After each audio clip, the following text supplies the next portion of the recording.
Chilli powder అన్ని రకాల వంటలకు పచ్చళ్లకు సరైన chilli powder. No colour no chemicals. And ఈ రోజు మార్నింగ్ శ్వేత గారు వాళ్ళ మదర్ ఎక్స్పైర్ అయ్యారు.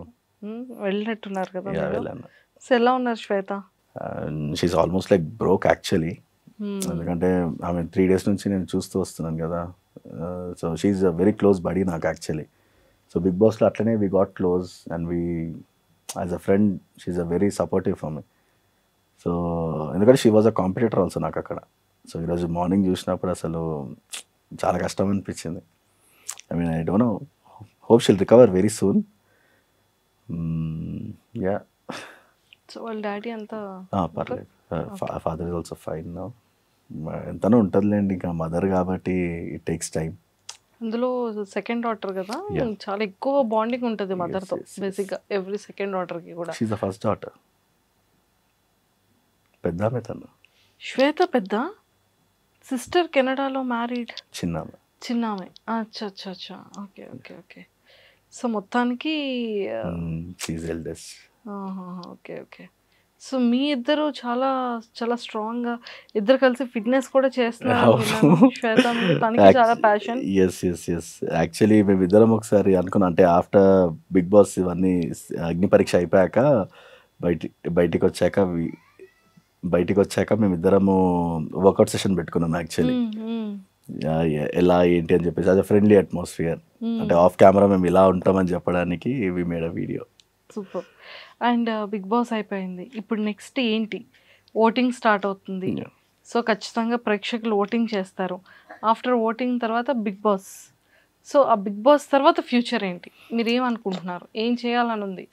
మీ లైఫ్ గోల్స్ ఏంటి? మీ ప్లానింగ్స్ ఏంటి?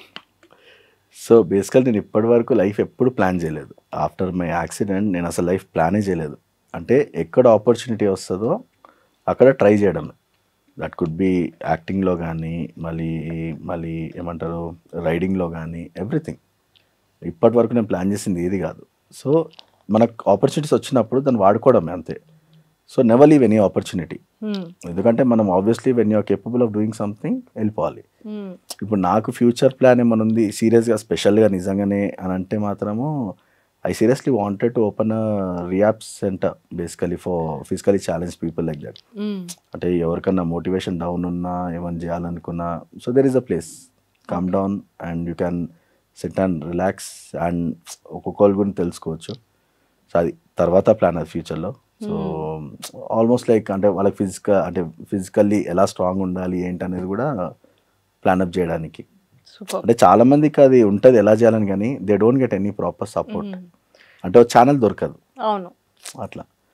So I wanted to be that channel there.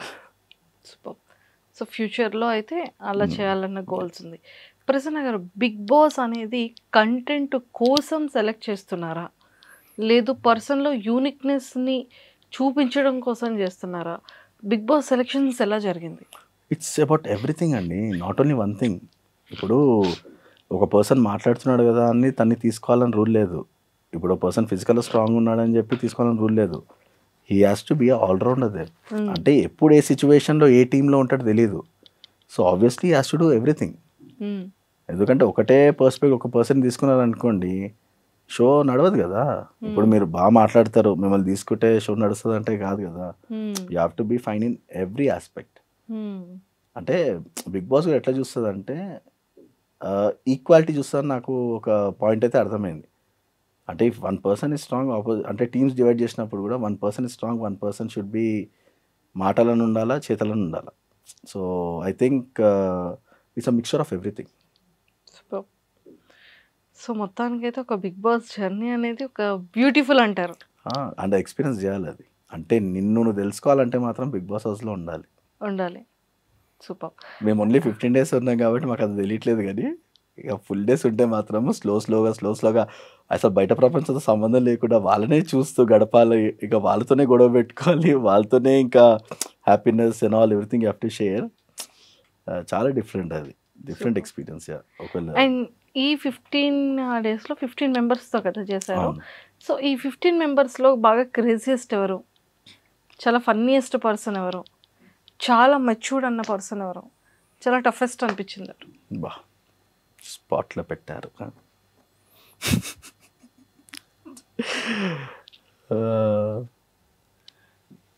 Strong అయితే ఐ ఫీల్ మై సెల్ఫ్.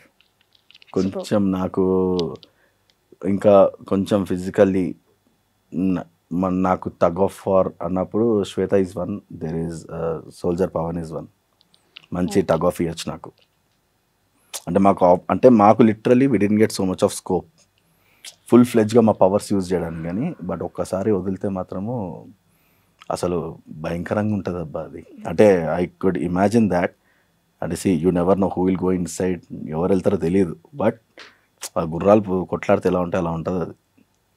ఎవరు ఆలోచించారు దేని గురించి అది. శ్వేత ఆల్సో బయట ఫ్రెండే, కానీ గేమ్లో మాత్రం అమ్మో కష్టం. అండ్ కొంచెం క్రేజియస్ట్ పర్సన్ అంటే తన పేరేంది, డీమన్ పవన్. డాన్సింగ్ స్కిల్స్, మంచి డాన్సింగ్ స్కిల్స్. బయట ఇన్స్టాలో కూడా తను చేస్తుంటారు. భలే ఉంటుంది. He has that aura of, అంటే అందరితో మంచిగా డాన్స్ చేస్తూ he gets that vibe in. Is one. ఇక మా మాస్క్ మ్యానే కొంచెం మాటలలో ఇవన్నీ కొంచెం డిఫరెంట్. తను సూపర్. డిఫరెంట్ ఏం లేదు, తనతో మాట్లాడాలన్నా కూడా ఆలోచించాల్సి వస్తుంది. వై వాట్ అనేది you can't put it on a point అనిపిస్తుంది నాకు ఎందుకు ఒక్కొక్కసారి. సో బాగా మీ హార్ట్కి బాగా నచ్చిన వ్యక్తులు ఎవరు శ్వేత గారు కాకుండా? కూల్, చిల్, కామ్ ఎవరు లేరండి అలా ఎవరు లేరు. అంటే everyone has their own two faces. True. ఇప్పుడు నేను కూడా ఇప్పుడు దిస్ ఇస్ లైక్ అగ్ని పరీక్ష ఇస్ లైక్ నిజంగానే పరీక్ష అది. ఒకసారి నేను యశ్వంత్ కూడా అదే చెప్తున్నా, ఒకసారి నేను లోపలికి వెళ్ళాను అనుకో, I think I change my character I feel అనిపిస్తుంది. అంటే ఎగ్జామ్ పాస్ అవడం కోసం ఏదైనా చేయాలి మరి. ఇప్పుడు నేను నాలాగా కంటే కూడా ఇంకా బియాండ్ ఎక్స్ట్రీమ్ అయిపోతానేమో అనిపిస్తుంది. అంటే ఇప్పుడున్నంత వరకు ఇట్స్ లైక్ ఒక గ్రాఫ్ ఆఫ్ ఎమోషన్. ఒక్కసారి లోపలికి వెళ్ళాక it will be like a blast of emotions. Very simple. అంటే దేనికి రియాక్ట్ అవుతామో తెలీదు, దేనికి అంటే సిల్లీ అనుకున్న దానికి రియాక్ట్ అవ్వచ్చు, రియాక్ట్ అవ్వకపోవచ్చు. అంటే కొన్ని చోట్ల అవసరం లేని చోటు కూడా రియాక్ట్ అయిపోతాం. అంటే ట్రిగర్స్ అలాట్ అనిపిస్తుంది నాకు ఎందుకు. సో కాస్ట్యూమ్స్ అన్నీ కూడా మీవేనా? Costumes and everything. సో ఎలా అంతా పర్చేస్ చేసుకున్నారు 15 డేస్కి? ఓ మై గాడ్, అది ఎక్స్ట్రీమిటీ అసలు అది. ఇంకోటి ఏదంటే కాస్ట్యూమ్స్ కూడా కెమెరాకి తగ్గట్టు తీసుకోవాలి. ట్రూ. ఏ మాత్రం లేకపోతే రిటర్న్ చేస్తారు. 15 రోజులకి 30 జతలు తీసుకోవాల్సి వస్తుండే మాకు. ఎన్ని కెమెరాకి సెలెక్ట్ చేశారు, ఎన్ని బయటికి? మీరు ఎవరైనా అడగండి, ఫస్ట్ థింగ్ మీరు కాస్ట్యూమ్స్ అనండి, ఫేస్ లో ఒక ఎక్స్ప్రెషన్ వస్తుంది అందరికి. లైఫ్ లో ఒకేసారి బట్టల కదా ఖర్చు పెట్టలేదు, అదైతే ఎక్స్ట్రీమ్ అబ్బా. దీనికన్నా ఖర్చు అంటే ఇప్పుడు ఆల్మోస్ట్ ఇప్పుడు ఇంట్లో వేసుకోవడానికి సంవత్సరం దాకా అవసరమే లేదు మనకు అన్నట్టుంది పరిస్థితి. అన్ని కాస్ట్యూమ్స్ కొనుక్కున్నారు. ఓకే.